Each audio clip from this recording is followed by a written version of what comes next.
Part 1. Who did Esau marry? The origins of Edom and the Edomites. To the seekers of the truth.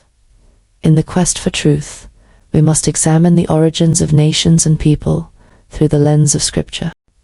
One of the most significant bloodlines mentioned in the Bible is that of Esau, the brother of Jacob.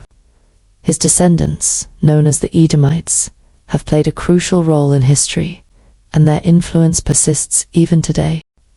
But who did Esau marry, and how did his choices shape the Edomite bloodline? Esau's rebellious marriages. Esau, the firstborn son of Isaac and Rebekah, was destined to inherit the birthright, but through his own actions, he despised it and sold it to Jacob for a bowl of lentil stew. Genesis 25, 29, menos 34. His decisions did not align with the will of Yahweh, and this became evident in his choice of wives. The Canaanite wives. Esau's first marriages were to Canaanite women, a direct defiance of Yahweh's command not to mix with the cursed lineage of Canaan. Genesis 25.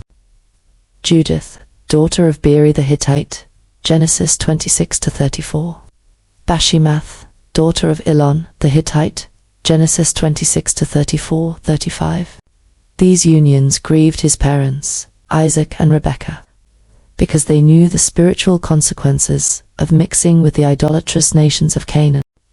The Canaanites were steeped in wickedness, serving false gods and practicing abominations that went against the laws of Yahweh. The Ishmaelite wife. After realizing that his parents disapproved of his Canaanite wives, Esau attempted to make amends by marrying into Ishmael's lineage, Mahalath, also called Bashemoth, daughter of Ishmael, Genesis 28. However, this was not a marriage of obedience, but rather an act to gain favor in his father's eyes. Ishmael's descendants, while being of Abraham's bloodline, were not chosen to inherit the covenant, and their ways had also strayed from Yahweh's will. The birth of Edom and the Edomites. From these marriages, Esau's descendants became known as the Edomites, Genesis 36-1, settling in the region of Mount Seir. The Edomites, influenced by their Cushite and Ishmaelite blood, embraced pagan customs, idolatry, and rebellion against Yahweh's chosen people. The prophetic books reveal the Edomites' deep-rooted hostility toward Uzziah. Malachi 1:2-4 declares that Yahweh has loved Jacob but hated Esau, showing that the spirit of rebellion in Esau's lineage would persist throughout history. The book of Obadiah further condemns Edom for its violence against its brother Jacob, sealing its eventual judgment. The Edomite influence today. The bloodline of Esau did not vanish.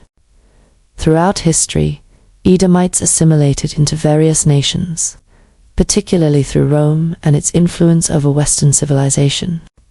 Many scholars and researchers suggest that certain ruling classes today bear the spiritual and physical traits of Edom, continuing in deception, oppression, and enmity against the true chosen people of Yahweh. Yahushua HaMashiach himself encountered the Edomite lineage through Herod the Great, an Edomian, a later name for Edomites, who sought to kill the prophesied Messiah. Matthew 2:13-16. This continued the long-standing conflict between Jacob and Esau, a battle that still plays out in the spiritual and physical realm today. Seekers of the truth, take heed. Understanding Esau's marriages is crucial in uncovering the true historical and spiritual lineage of the Edomites. His disobedience led to a nation that opposed Yahweh's chosen people and continues to play a role in global affairs today. As seekers of the truth, we must remain watchful, discerning, and anchored in the wisdom of Scripture to recognize the influences of Esau's descendants in our time. May Yahweh grant wisdom and revelation to those who seek his truth. Shalom.